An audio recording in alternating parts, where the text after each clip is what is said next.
अगर आप ये कहानी रात में सुन रहे हैं तो एक बार पीछे ज़रूर देख लीजिए, क्योंकि ये कहानी सिर्फ कहानी नहीं है। भारत के एक छोटे से गांव में एक पुराना पीपल का पेड़ था। दिन में वो बिल्कुल आम लगता था, लेकिन जैसे ही सूरज ढलता, गांव वाले उस रास्ते से गुजरना बंद कर देते थे। कहा जाता था कि रात होते ही उस पेड़ पर एक चुड़ैल उतर आती है। गांव में रहने वाला रमेश इन बातों पर कभी यकीन नहीं करता था। वो शहर से पढ़ाई करके लौटा था और अंधविश्वास को बेवकूफ़ी मानता था। एक रात उसने ठान लिया कि वो खुद जाकर देखेगा कि आखिर उस पेड़ के पास ऐसा क्या है। उसकी माँ ने उसे रोका, रोते हुए कहा कि बेटा वहां मत जाना, लेकिन रमेश हंसता हुआ निकल पड़ा।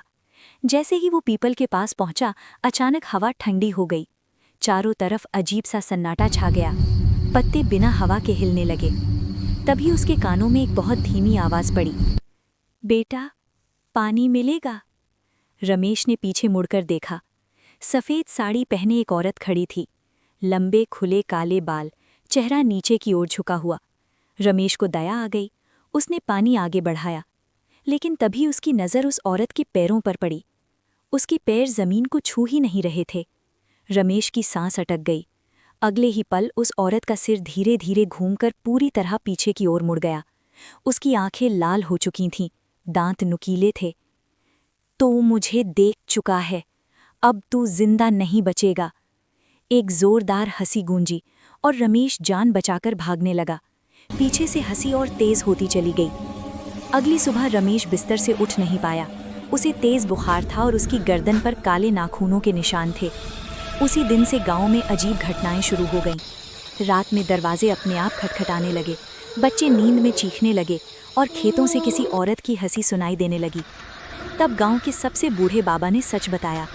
50 साल पहले उसी पीपल के नीचे एक औरत को चुड़ैल कहकर जिंदा जला दिया गया था। वो बेगुनाह थी। मरते समय उसने कहा था, मैं वापस आऊंगी और सबको सजा दूंगी। उस रात गांव वालों ने हवन और पूजा की। आधी रात को तेज आंधी चली। पीपल का पेड़ हिलने लगा। आग की लपटों के बीच वही चुड़ैल दिखाई दी।